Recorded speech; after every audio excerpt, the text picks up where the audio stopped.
इन्हें आके आख्या वह भी मुका दो 25% एग्जैम्पशन भी नहीं, टीचरों भी रगड़ दो, उस्तादां भी रगड़ दो। सर मैं ते वेदा पिया जिवें जनाजे ते जाईदे ना ते मुंह तेरे किबला शरीफ ते अल्लाह अकबर जेड़ा कह देंदे ने सर, ये सर हो रहा है सर, सब ने नो ही कहना है सर। सर मनना ना मनना सर इन्हां दी सवाब दी दे, बाकी सर मेहरबानी है जे मान लैन जे ना मनन ते तां भी सर इन्हां दी मेहरबानी है। की कह सकने हैं इन्हां नूं सर, पहला उन्हां नूं आंदे ने टैक्स अपना जेड़ा ना फाइलर बनो ते फिर जाया जे, उंज असां तुहानूं जान नहीं देना। मुबीन आरिफ साहब सेलिएंट फीचर्स बताइए। जी अस्सलाम वालेकुम सर। वालेकुम सर इसके अंदर जो मेरा अमेंडमेंट नंबर 20 है सर, इसका जो क्लॉज 6 के अंदर जो पार्ट 1 है सर उसके अंदर ये कह रहे हैं कि नॉन फाइलर सर फ्लाई नहीं कर सकता पाकिस्तान से। सर सारे सबसे ज़्यादा फ्लाई करने वाले वो लोग हैं जो दुबई, सऊदीया, मिडल ईस्ट लगा नौकरियाँ करने जाते हैं सर। तो मेहरबानी करें सर, किन पंगों में लोगों को जो है ना वो डाल रहे हैं सर। लोग बेचारे जो है वो अपनी रोटी से तंग हैं, लोग उधर पाकिस्तान को छोड़ के कमाई करने जा रहे हैं। पहला उन्होंने आंदे ने टैक्स अपना जेड़ा ना फाइलर बनो तो फिर जाया जे, उन जैसा तुहानूं जान नहीं देना। Sir number 2 sir FTR sir, exporters को इन्होंने फाइनल टैक्स रिजीम से सर निकाल दिया, इन्होंने नॉर्मल टैक्स रिजीम के अंदर डाल दिया सर। इन्होंने कहा जी जो आपकी इनकम है उसके ऊपर हम 29% जो है वो चार्ज करेंगे। पहले ये होता था कि रेवेन्यू का 1% दे के वो बरी जिम्मा हो जाते थे, पहले भी मैंने बात की थी सर। लेकिन बात यह है कि इधर बात सुनता कौन है, और बात करने का मैं जिन पॉइंट्स पे बात कर रहा हूँ स्पेसिफिक बातें कर रहा हूँ, मैं कोई इधर उधर की कोई बात नहीं कर रहा। लेकिन सर फिर भी पता नहीं क्यों सर ये जो है वो सुनने को तैयार नहीं है, करने को तैयार नहीं है। कोई अच्छी जो एडवाइस इन्हें आ रही है वो बिल्कुल नहीं उसे कंसिडर कर रहे। Sir number 3 sir salary tax payer जो हैं स्लैब सर उनके ऊपर गुजारिश थी सर, जो है थे सर पीछे वही रखे जाएं। ये सर क्या ज्यादती है, एक तरफ से तनख्वाहें बढ़ाते हैं, दूसरी तरफ से सर जो है वो उनके ऊपर उतना ही टैक्स लगा देते हैं, दोबारा वो एट द एंड सर वहीं पे आगे खड़े होते हैं सर। और नंबर 4 सर जो है ये सर बड़ा अहम पॉइंट है सर टीचर्स को, टीचर रिसर्चर्स जो यूनिवर्सिटीज़ के अंदर हैं या HEC के हैं या गवर्नमेंट की यूनिवर्सिटीज़ में या कोई भी हैं सर, उन्हें जो अलाउंस मिलता था ना सर, या जो उन्हें तनख्वाह मिलती थी उनके ऊपर 25% उन्हें टैक्स की एग्जेम्पशन थी।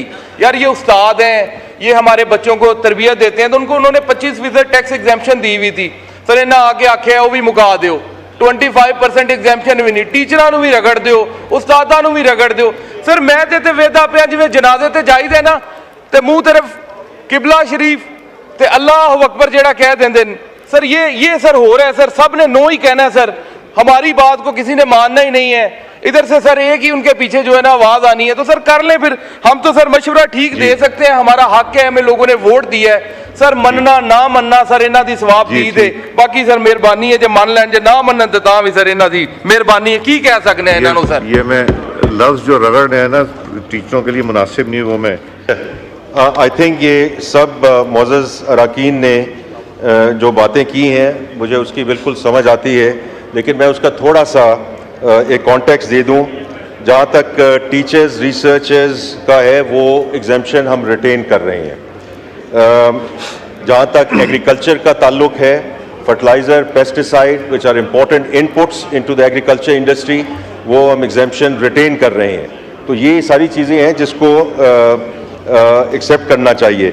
मेरे एक मोअज़्ज़ज़ भाई ने अभी बात की, लेकिन वो कॉन्ट्रडिक्टरी है। एक साइड पे बात करते हैं सैलरीड क्लास की और उसी लुकमे में बात करते हैं कि एक्सपोर्टर्स जो हैं उनको आप टैक्स रजीम में ना लेकर आइए, जो रेगुलर टैक्स रजीम है। आपको मालूम है कि salary class pays more taxes in this country than the entire exporting community in this country. अगर आपको मालूम हो तो आप ये बात ना करते। तो इसलिए हम उनको नॉर्मल टैक्स रजीम में लेकर आ रहे हैं। उनकी एक्सपोर्ट पे टैक्स नहीं लग रहा है, ये लग रहा है उनकी इनकम पे। अगर खुदा ना खास्ता उनकी इनकम नेगेटिव है या उनको मुनाफा नहीं हो रहा तो जीरो टैक्स देंगे।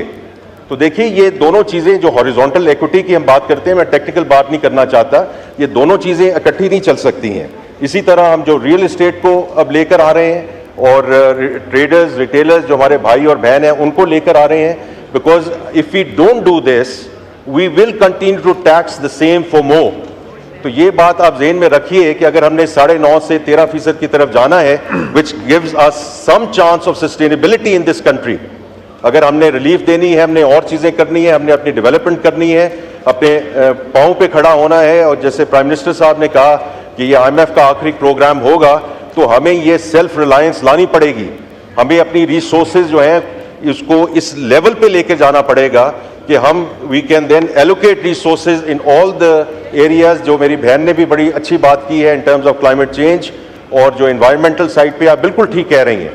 और हमने उस साइड पे भी, अगर आप गौर कीजिएगा, हमने उस साइड पे भी एलोकेशन ज़्यादा की है, ऑपरेशन में भी जो PSDP है उसमें भी, इसी तरह जो IT सेक्टर है रिकॉर्ड इजाफा किया है in terms of operational and the developmental expenditure for this coming year.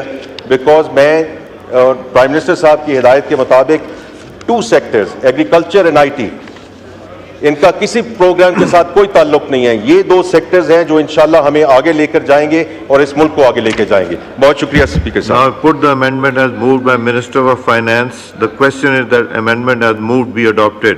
All those in favor of it may say aye. All those against it may say no. I think ayes have it. Consequently, the amendment is adopted. Now, Mubin Arif Sahab. Mubin Sahab, short to the point, जी repetition बिल्कुल, now. मैं to the point ही बात कर रहा हूँ जी। मैं point से नहीं आगे जाऊंगा, मैं अमेंडमेंट पे ही बात करूंगा। अली मोहम्मद खान साहब ने बड़ा डिटेल्ड में बता दी है, मेरा नहीं ख्याल के कोई चीज़ बची है।